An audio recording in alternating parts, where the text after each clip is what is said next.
नमस्ते दोस्तों, कैसे हैं आप लोग। सीए फाइनल नवंबर 2020 का इनडायरेक्ट टैक्स का सॉल्यूशन आपके साथ डिस्कस करेंगे और again we are the first one to discuss this. और हम लोग इसमें सबसे पहले क्वेश्चन नंबर 1 डिस्कस करेंगे और मैं हूं CS Kaushal Kumar Agarwal, GST trainer, speaker, author, faculty and consultant and ICI and ICSI tax faculty. अब क्वेश्चन 1 को डिस्कस करते हैं। आपको इससे पहले हम लोग अपनी वेबसाइट बताते हैं आपको। तो ये हमारी वेबसाइट है taxbykk.com। इसमें आप हमारी क्लासेस के बारे में, बुक्स के बारे में, ई बुक्स के बारे में, टैक्स एक्सेल शीट्स के बारे में, बहुत सारे फ्री मटेरियल्स के बारे में आप जान सकते हैं। फ्री मटेरियल्स में आप देखिएगा सीए फाइनल का एक हमने बुकलेट बनाया है। यहाँ पर बहुत सारे डेमो लेक्चर्स के लिंक्स हैं, सिलेबस है, वो सब आप डाउनलोड कर सकते हैं। और ख़ास बात यह है कि ये फॉरेन ट्रेड पॉलिसी की बुक पूरी तरह से फ्री है, डाउनलोड कर सकते हैं। और फॉरेन ट्रेड पॉलिसी से रिलेटेड हमने कुछ स्लाइड्स बनाई है, ये भी आप डाउनलोड कर सकते हैं। ये जीएसटी बेयर एक्ट है एज इट इज़, वो आप डाउनलोड कर सकते हैं। सी एग्जाम का डेट शीट यहाँ से एक्सेल में बना हुआ बहुत अच्छे तरह से, ये भी डाउनलोड कर सकते हैं। अब आइए फटाफट हम लोग डिस्कस करते हैं ये सॉल्यूशन। तो आप कमेंट बॉक्स में जरूर बताइएगा कि कैसा हुआ है आपका exam. Question 1, mister Rishi, a registered supplier under GST in the state of Maharashtra, provides the following information for the month of Jan 2020. Now, if you see outward supply, supplied computers which were purchased from a unregistered supplier. इसका मतलब कि उसने इस computer खरीदते वक्त कोई GST नहीं दिया होगा। जब जीएसटी दिया नहीं तो आईटीसी क्लेम भी नहीं किया होगा। तो supplied computers without any consideration to his brother in law in Ranchi.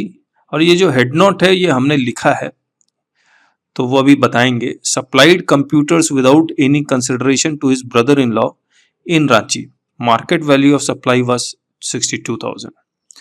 ना अगर आप ये इसको पढ़ें तो सबसे पहले ब्रदर इन लॉ फैमिली के डेफिनेशन में अगर आता है तो शेड्यूल 1 एप्लीकेबल हो जाएगा। And supply even without consideration will be treated as supply. अब ब्रदर इन लॉ फैमिली के डेफिनेशन में आता है या नहीं आता है, तो ऑब्वियसली सेक्शन 2 सबसेक्शन 49 में ये फैमिली के डेफिनेशन में नहीं आता है। तो ये हमारी बुक है, मैं इस बुक में अपनी बुक में आपको दिखलाता हूँ कि हमने क्या लॉ कहता है। और एक्सप्लेनेशन टू सेक्शन 15 जो है वहाँ पर फैमिली डिफाइंड है रिलेटेड पर्सन। तो एक्सप्लेनेशन टू सेक्शन 15 में रिलेटेड पर्सन डिफाइंड है। और इसमें जो लिखा हुआ है, person shall be deemed to be related person if this 7th point में लिखा हुआ टुगेदर दैट डायरेक्टली और indirectly control a third person और they are members of the same family. Family defined है सेक्शन 2 सबसेक्शन 49 में। और family means spouse and children of the spouse. तो मैं हूं तो मेरी बीवी और मेरे बच्चे या हम लोग के बच्चे, एंड मेरे पेरेंट्स, मेरे ग्रैंड पेरेंट्स, मेरे भाई बहन, बीवी के नहीं, बीवी के पेरेंट्स नहीं, वाइफ के पेरेंट्स नहीं, वाइफ के ग्रैंड पेरेंट्स नहीं, मेरे पेरेंट्स, मेरे ग्रैंड पेरेंट्स, यानी कि जो रजिस्टर्ड है उसके पेरेंट्स, जिसके grand parents, brother sisters of the person. और ये भी कब, इफ दे आर होली और mainly dependent on the said person. तो again nuclear family, extended family, और इस एक्सटेंडेड फैमिली में साला साली नहीं है, तो ब्रदर इन लॉ नहीं है। इसका मतलब मैंने एक नॉन रिलेटेड पर्सन को फ्री में कोई चीज सप्लाई की है तो उसको सप्लाई नहीं मानेंगे, जीएसटी नहीं देना। अब अगर जीएसटी नहीं देना है तो क्या मुझे जो आईटीसी जो मैंने अवेल किया होगा, क्या मैं उसको रिवर्स करूंगा? तो as per section 17 subsection 5 yes करना पड़ेगा। लेकिन यहां पर लिखा हुआ परचेज फ्रॉम अनरजिस्टर्ड सप्लायर, तो मुझे आईटीसी भी रिवर्स करने की जरूरत नहीं है। तो tax will be nil, ITC में रिवर्स करने की जरूरत नहीं है, नो रिवर्सल। अब ये जाएगा कैसे, क्योंकि जीएसटी तो लगेगा नहीं, जाएगा कैसे? आप बिल ऑफ सप्लाई काटेंगे या इनवॉइस? तो जहां पर टैक्स 0 है वहां पर बिल ऑफ सप्लाई जाएगा। और ये बिल ऑफ सप्लाई रियली में जाएगा क्योंकि टैक्स रेट तो है ही एक्चुअली में। क्या ये मैं इसको स्टॉक ट्रांसफर मानूंगा? वो स्टॉक ट्रांसफर भी नहीं है। तो जब वैल्यू 0 है तो क्या मैं बिल ऑफ सप्लाई या डिलीवरी चालान या इनवॉइस, तो ये 3 चीजें हैं, तो आपको सोचना होगा। और हमें लगता है बिल ऑफ सप्लाई जाना चाहिए। ई वे बिल जाएगा ही जाएगा। ई वे बिल के बिना तो कहाँ है ये बंदा, कहाँ है, महाराष्ट्र से रांची गुड्स बिना ई वे बिल के तो पहुंच ही नहीं सकता, इंटर स्टेट सप्लाई है। और सर वहाँ 50,000 की जो वैल्यू है वो आप देखिए। तो एक बार मैं आपको फिर से ई वे बिल के कुछ पॉइंट्स बताता हूँ। ये हमारी बुक्स के कुछ चैप्टर्स हैं। ई वे बिल अभी देखता हूँ। ये ई वे बिल जाएगा नहीं जाएगा ये आपके सवाल का हिस्सा नहीं है, लेकिन जब आ रहा है तो हम लोग कर रहे हैं। Every registered person who causes movement of goods of consignment value exceeding 50,000। तो जब आप कंसाइनमेंट वैल्यू तो है ही ना उसका, और इट एक्सीड्स 50,000, मार्केट वैल्यू 62,000 दिया हुआ है। दूसरा, इन रिलेशन टू सप्लाई, अगर सप्लाई है या फिर अगर सप्लाई नहीं भी है for reasons other than supply, then also you need E way bill. तो इसमें ई वे बिल की जरूरत पड़ेगी। तो ये आप कमेंट बॉक्स में जरूर लिखिएगा कि बिल ऑफ सप्लाई, इनवॉइस या डिलीवरी चालान कैसे ये गुड्स मूव करेगा। दैट आप कमेंट बॉक्स में जरूर लिखिएगा। और जो सीए फाइनल में नहीं है, सीएस प्रोफेशनल में, सीएमए फाइनल में, जीएसटी प्रैक्टिशनर भी हैं और वो ये वीडियो देख रहे हैं, तो वो भी कमेंट करें, अच्छा लगेगा। हम लोग सब एक दूसरे से और ज़्यादा सीखेंगे, एनलाइटमेंट होंगे। अब पॉइंट 2 पढ़ते हैं। Supplied a consignment of 10 laptops to Messrs NK and Company in the state of Maharashtra। तो ये रजिस्टर्ड पर्सन महाराष्ट्र में, ये महाराष्ट्र में ही सप्लाई कर रहा है, Maharashtra to Maharashtra. But at the instruction of third person being Messrs ZX Computers of Tamil Nadu, यानी कि तमिलनाडु ने महाराष्ट्र को कहा, महाराष्ट्र ने वालों ने महाराष्ट्र को सप्लाई कर दिया। तो यहाँ पर ये section 10 subsection 1 clause be applicable हो जाएगा और IGST लगेगा महाराष्ट्र टू तमिलनाडु। फिर तमिलनाडु वाला एक बिल और काटेगा, तमिलनाडु टू महाराष्ट्र, जिसको हम लोग पॉपुलरली बोलते हैं bill to ship to model. तो यहां पर IGST लगेगा 6 लाख पे 18%। ठीक है, तो ये बहुत आसान था, सेक्शन 10 सबसेक्शन 1B। आगे, provided stock counting service to messrs impex registered with GST in the state of Gujarat, whereas the place where stock counting was carried out was at godown located in Mumbai। तो actual जो services rendered किया जा रहा था वो was at godown at Mumbai, लेकिन जिसके लिए सर्विस प्रोवाइड किया जा रहा था that was Impex and he was a registered person। तो अगर रजिस्टर्ड पर्सन था तो डिफॉल्ट रूल सेक्शन 12 सबसेक्शन 2, तो place of supply will be place of registered person. तो ये महाराष्ट्र टू गुजरात जाएगा, इस पे IGST लगेगा 80,000। मैं सॉल्यूशन भी दिखलाता जाता हूं मैं आपको। तो ये सॉल्यूशन एक बार दिखलाता हूं मैं आपको। Free supply to non relative, ये सप्लाई नहीं है इसलिए हमने सब में 0-0 कर दिया। Laptop at the instruction of Tamil Nadu, तो Maharashtra to Tamil Nadu 6 lakh into 18% IGST हो गया। और ये stock counting service registered person को जो गुजरात में है, भले एक्चुअल काउंटिंग मुंबई में हो रहा है, उसे कोई फर्क नहीं पड़ता, और इस पे भी IGST लगेगा। तो ये सेक्शन 10 सबसेक्शन 1 क्लॉज बी और ये सेक्शन 12 सबसेक्शन 2। अगर मैं आपको दिखलाऊं तो सबसे पहले मैं दिखलाता हूं आपको सेक्शन 10 सबसेक्शन 1B, हमारी किताब का हिस्सा bill to ship to transaction. ये बेयर लॉ लिखा हुआ है और बहुत सारे एग्जाम्पल्स हैं। इसके बाद हम लोग अगर आए हैं supply of services default section, कोई स्पेसिफिक सेक्शन नहीं है, इसीलिए the place of supply of service made to a registered person shall be the location of such person, जो गुजरात में है। अब वापस हम लोग आते हैं किताब में, क्वेश्चन पेपर में, जहां पर provided renting service of a service apartment. Service apartment या स्टूडियो अपार्टमेंट हमेशा शॉर्ट टर्म स्टे के लिए होता है in Mumbai at a daily rent of 1500 for residential purpose. ना इसमें एग्जेम्पशन नहीं मिलेगा because this is not for long term stay, it is for short term stay. तो अगर आप एग्जेम्पशन नोटिफिकेशन भी देखेंगे तो मैं आपको दिखलाऊं एग्जेम्पशन नोटिफिकेशन, जहां पर उन्होंने रेजिडेंशियल स्टे को डिफाइन किया हुआ है, सीरियल नंबर 15 में है। तो हमने सारा कुछ कोशिश तो यही की है, क्वेश्चन पेपर में सब कुछ लिखा है। ये क्वेश्चन पेपर आप डाउनलोड कर सकते हैं हमारे टेलीग्राम चैनल में। टेलीग्राम चैनल आपको नज़र भी आ रहा होगा, तो उसको आप ज्वाइन कीजिए, वहाँ से आप डाउनलोड कर सकते हैं। और सीरियल नंबर 15, ये IGST के नोटिफिकेशन के अकॉर्डिंग सीरियल नंबर लिखा हुआ है। CGST के नोटिफिकेशन के अकॉर्डिंग सीरियल नंबर अलग होगा और IGST का नोटिफिकेशन अकॉर्डिंग सीरियल नंबर अलग होगा। लेकिन मैं एक चीज़ दिखाना चाह रहा था आपको, हमने क्या किया है, ये इस तरह से हमने एक बनाया है कि जैसे रेंटिंग 13, 14, 15, 43 है, चैरिटेबल ट्रस्ट में इन सीरियल नंबर मिलेगा। तो मैं 13, 14, 15 और इसमें जाऊंगा तो हमने 15 लिखा था, 15 नहीं है ये, 14 भी नहीं है, ये है 13। तो इसमें ये सीरियल नंबर 13 होगा, तो मैं 13 कर देता हूं इसको। और अब आते हैं यहाँ पर, तो serial number 13 renting of residential units. इसमें अगर आप डेफिनेशन पढ़ें, residential accommodation but does not include hotel, motel, inn, guest house, camp site, lodge, house boat और like places meant for temporary stay. ना यहाँ लाइक प्लेसेस में के according service apartment, studio apartment आ जाएगा। और ये टेम्पोररी स्टे के लिए ये और भी ज्यादा कंफर्म हो जाता है जब यहाँ पर वो लिखता है ₹1500 इज द डेली रेंट, तो it is for temporary stay. तो इसीलिए हमने इसको टैक्सेबल सप्लाई लिया।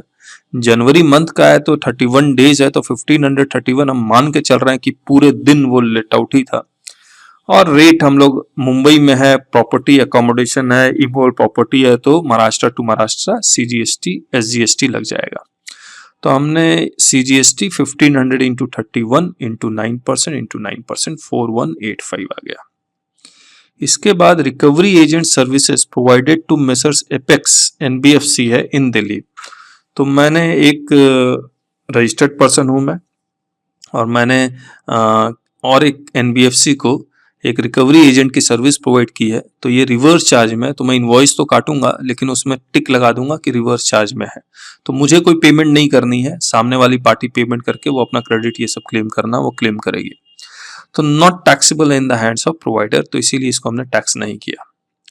इसके बाद है advance receive during the month for future intra state supply. अब ये लिखता है future intra state supply, okay okay okay, चलिए ये सही है। फ्यूचर इंट्रा स्टेट सप्लाई ये मैंने अभी पढ़ रहा हूं आपके साथ तो मुझे नजर आ रहा है। तो एडवांस अगेंस्ट गुड्स उसको हम सप्लाई नहीं मानेंगे, लेकिन एडवांस अगेंस्ट सर्विसेज को हम सप्लाई मानेंगे। तो इसको हम लोग 4 लाख सर्विसेज को हम सप्लाई मानेंगे। और इसको मैंने ये लाइन नहीं पढ़ी थी, C+S लग जाएगा 99% के हिसाब से, क्योंकि वो इंट्रा स्टेट सप्लाई के लिए स्पेसिफिक है। रूल 50 पढ़ेंगे तो उसमें लिखा हुआ है कि अगर नहीं पता है इंटर है या इंट्रा है तो इंटर मान लीजिए, और रेट नहीं पता तो 18 मान लीजिए। तो वो लिख ही दे रहा है इंट्रा स्टेट सप्लाई, तो हम लोग 9+9 मानेंगे। तो ये एडवांस रिसीव्ड, ये 5 लाख और 4 लाख आप देखेंगे एडिशनल इंफॉर्मेशन में उन्होंने लिखा है, out of advance received for future supply 5 lakh related to supply of goods and rest related to services. तो ये इसीलिए हमने अलग अलग कर दिया। अब अगर आप सॉल्यूशन देखेंगे तो ये हमने advance 9% of 4 lakh, 9% of 4 lakh, that is 36,000। अब हम वापस आते हैं inward supply. Imported computer accessories from Korea and the goods landed in Mumbai port and reached at his registered premises on 31st January 2020। तो ऑब्वियसली जब गुड्स मिल ही चुका है उसको तो ITC उसको मिल जाएगा जनवरी के महीने में। 5 लाख इंटू 18% का उसको ITC मिल जाएगा IGST का। यहाँ पर अगर मैं लिखना चाहूँ तो लिख सकता हूँ IGST। फिर सेकेंड है availed GTA services from messrs Speed Trans of Kolkata with regard to transport of traded goods with rate of this was applicable. तो जहां 5% का रेट एप्लीकेबल हो जाता है वहां रिवर्स चार्ज एप्लीकेबल हो जाता है। तो मैं 5% ऑफ 1 लाख की लाइबिलिटी क्रिएट हो जाएगी और 5% ऑफ 1 लाख का मुझे ITC भी मिल जाएगा। तो दो रिवर्स चार्ज में दो चीजें हो रही हैं। तो हमने एक GTA सर्विसेज का 5% ऑफ 1,05,000 IGST की लाइबिलिटी क्रिएट कर दी, प्लस 5% ऑफ जीटीए सर्विसेज का मैंने आईजीएसटी भी क्लेम कर लिया, क्रेडिट क्लेम कर लिया। वापस आते हैं। Apart from the above, received 15 invoices involving IGST of 1 lakh during the current month। और इसके इंफॉर्मेशन में यहाँ लिखा हुआ है कि out of the 15 invoices as per the above, 12 invoices involving of rupees 95,000 was uploaded by their supplier in GSTR 1 return। तो GSTR 1 return में अपलोड हो गया, GSTR 2A में नजर आ गया, तो मुझे मिल जाएगा। इन थ्री इनवॉइसेस इन्वॉल्विंग 5,000 वो GSTR 2A में नजर नहीं आ रहा, तो मुझे 110% ऑफ द एलिजिबल क्रेडिट मैं क्लेम कर सकता हूं। तो अगर मैं देखूंगा तो मेरा जो एलिजिबल जो क्रेडिट है वो 10% से ज्यादा, 90,000 का मैं 10% लूंगा तो वो 9,000 आ रहा, तो मुझे वो 5,000 की जो क्रेडिट है दो GSTR 2A में नहीं है, लेकिन मैं उसका क्रेडिट क्लेम कर सकता हूं। तो इसीलिए हमने लिख दिया, but 3 invoices involving 5,000 ITC not available, but 110% of eligible credit is available। तो 10% is more than 5,000, तो मुझे 5,000 का क्रेडिट मिल जाएगा। तो इसीलिए हमने उसको सॉल्यूशन में 1 लाख लिख लिया। फिर mister Rishi provided the following additional information. Turnover for the previous financial year was 21 lakh. Can he opt for composition scheme? ये आपके सवाल क्वेश्चन का में पूछा नहीं गया है, लेकिन हमने ऐसे ही आपसे पूछा है, क्या वो कंपोजिशन स्कीम अवेल कर सकता है? तो ऑब्वियसली नहीं कर सकता, क्योंकि he is providing services of more than 10% of the aggregate turnover, तो इसीलिए वो कंपोजिशन में नहीं जा पाएगा, दो वो एग्रीगेट लिमिट में है। लेकिन क्या वो 50 लाख वाले में तो है ही, तो क्या सेक्शन 10 सबसेक्शन 2A में वो जा सकता है, नहीं जा सकता? वहां जा सकता है। क्या लगता है आपको? कमेंट बॉक्स में जरूर बताइएगा। वहां तो जा ही सकता है, क्योंकि जब वो ये वाला एप्लीकेबल नहीं हो तो 10-2A वाला तो एप्लीकेबल ऑटोमेटिकली हो जाता है, और वो कंपोजिशन में चला गया तो 6% देना पड़ेगा उसको, और ITC नहीं मिलेगा, है ना। Import of goods is allowed, कोई दिक्कत नहीं। परचेजेस तो हर तरह के अलाउड है, लेकिन आउटवर्ड सप्लाई गुड्स का और सर्विसेज का दोनों का है, और सर्विसेज एलिमेंट ज्यादा है, तो 50 लाख वाले में तो जा ही सकता था ये। खैर, लेकिन कमेंट बॉक्स में जरूर बताइएगा, आपके ये CA फाइनल नवंबर 2020 के क्वेश्चन का हिस्सा नहीं था ये, लेकिन फॉर द डिस्कशन सेक हमें डिस्कस करना था, हमने डिस्कस किया आपके साथ। अब यहां आते हैं, अब B पार्ट पढ़ते हैं आपके साथ। He had availed services in an interstate transaction with a taxable value of 4 lakh and a tax rate of 18%. This transaction was liable to tax under reverse charge. Now this is important. If the transaction is liable for reverse charge, तो वो credit कब claim किया होगा? तो इसमें लिखा हुआ नहीं है सर्विसेज वाला है या गुड्स वाला है। तो मान लीजिए सर्विसेज वाला है तो 60 डेज के अंदर क्लेम कर लिया होगा, और गुड्स वाला तो 20 डेज के अंदर क्लेम कर लिया होगा, है ना। लेकिन उसका पेमेंट वो 180 डेज के बाद कर रहा है, तो क्या रिवर्सल होगा या नहीं होगा? तो प्रोवाइजो टू सेक्शन 16 सबसेक्शन 2 में लिखा हुआ है कि रिवर्स चार्ज को ये 180 डेज का कॉन्सेप्ट एप्लीकेबल नहीं होगा। तो एक बार देखें आपके साथ ITC का ये वाला पॉइंट, और सेक्शन 16 सबसेक्शन 2 का provided further that where the recipient fails to pay to the supplier of goods or services or both other than the supply on which tax is payable on reverse charge basis। तो यहां पर पहला exception section 16 subsection 2 में लिखा हुआ है, फिर दूसरा एक्सेप्शन रूल 37 में लिखा हुआ, अगर शेड्यूल 1 का ट्रांजैक्शन है तो एप्लीकेबल नहीं होगा। तीसरा एक्सेप्शन यहां पर 15 सबसेक्शन 2 क्लॉज B एप्लीकेबल होता है, तब एप्लीकेबल नहीं होगा। तो उन्होंने ये वाला पॉइंट उन्होंने पूछा है। अब वापस आते हैं, ये हम लोग डिस्कस कर ही चुके C पॉइंट। और D, he had sent goods valued 1 lakh to his job worker in the state of Kerala, who further processed the said goods and made direct supply on this from Kerala to a buyer in the state of Maharashtra। तो महाराष्ट्र से केरला गया job work के लिए, फिर केरला से direct supply Maharashtra में हो रहा है, तो इसको हम लोग केरला टू महाराष्ट्र सप्लाई मानेंगे या महाराष्ट्र टू महाराष्ट्र सप्लाई मानेंगे? तो एक सर्कुलर आया था, ये वाला सर्कुलर हमने लिखा हुआ भी है, महाराष्ट्र टू महाराष्ट्र सप्लाई माना जाएगा और C+S लगेगा। वो सर्कुलर अगर आपको दिखलाऊं तो ये हमारा जॉब वर्क का चैप्टर, ये वॉल्यूम 2 में है ये चैप्टर, और एक बहुत सारे एग्जाम्पल के साथ लिखा हुआ है, इसका एक सर्कुलर, और जितने भी सर्कुलर्स आए हैं इस किताब में हैं। ये रहा circular 38/12/2018 dated 26 March 2018, determination of place of supply where goods are supplied from job workers premises. तो ये एग्जाम्पल के साथ आप पढ़ लीजिएगा, तो मैं इसको और रिपीट नहीं कर रहा हूं। तो पॉइंट ये था आपको बताना। ये एडवांस वाला कर लिया, रेट हमने कर ही लिया आपके साथ, और ये हो गया। अब सॉल्यूशन अगर हम लोग देखें तो जीटीए सर्विसेज आई लगेगा, कलकत्ता से है, जॉब वर्कर प्रीमाइसेस से है तो 9+9, इसको हम लोग इंट्रा मानेंगे। तो ये आपका आईजीएसटी के लायबिलिटी 127,400, सीजीएसटी के लायबिलिटी 49,185 और एसजीएसटी की भी सेम है। अब अगर आईटीसी देखें तो इंपोर्टेड गुड्स का, जीटीए सर्विसेज का और इनवॉइस का 1 लाख, बाकी और कोई लायबिलिटी तो है नहीं। अब आईजीएसटी के जो लायबिलिटी है वो मैंने इधर लिख ली है, और जो आईजीएसटी की लायबिलिटी यूं लिख लिया, और सीजीएसटी और एसजीएसटी की लायबिलिटी कोई है नहीं। तो 1,95,000 सबसे पहले आईजीएसटी के साथ सेट ऑफ होगा, उसके बाद आपके पास ऑप्शन है या तो सी के साथ सेट ऑफ कर ले या एस के साथ सेट ऑफ कर ले, और किसी भी प्रपोर्शन के साथ सेट ऑफ कर सके। और क्वेश्चन में ये लिखा हुआ है कि ये SSC wants to make cash payment of GST under SGST head as far as possible. तो वो चाह रहा है कि सीजीएसटी खत्म हो जाए, तो हमने 127,400 और 49,185 इन दोनों को 195 में 127 चला गया, 49,185 चला गया, तो बचा 18,415 जो हमने एसजीएसटी के साथ सेट ऑफ कर लिया। तो टैक्स पेबल एसजीएसटी का आएगा 30,770। तो दिस इज कंप्लीटेड।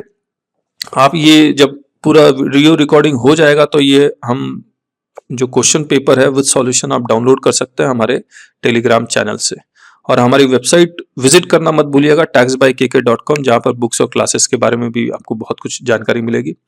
और जो क्लासेस है मैं आपको यहां पर बताना चाहूंगा, क्लासेस हम लोग एज लो एज बहुत ही कम प्राइसेस में, जैसे सीए फाइनल ये रहा, इसको मैं क्लिक करता हूं तो प्राइस देखिए कितना कम है। 2 मंथ की वैलिडिटी का ओनली 3,500। अगर आप डाउनलोड कर सकते हैं तो अच्छी बात है, नहीं तो 500 एक्स्ट्रा चार्ज कर रहे हैं। जितने भी बुक्स हैं उनकी हम 350 एक्स्ट्रा चार्ज कर रहे हैं हार्ड कॉपीज के, नहीं तो हम पीडीएफ तो देंगे ही देंगे। और फॉरेन ट्रेड पॉलिसी का पीडीएफ, फॉरेन ट्रेड पॉलिसी का स्लाइड्स, वो आप फ्री में डाउनलोड कर सकते हैं। तो हमने कोशिश की एकदम कम से कम प्राइस रखें ताकि मैक्सिमम लोगों तक हम लोग पहुंच सकें, और रीजनेबल प्राइस है, क्वालिटी ऑफ लेक्चर्स बहुत अच्छे हैं, इसमें कोई डाउट नहीं है। तो ये क्वेश्चन 1 हो गया। हम लोग नेक्स्ट वीडियो में क्वेश्चन 2 का सॉल्यूशन करेंगे। So thank you so much, bye bye.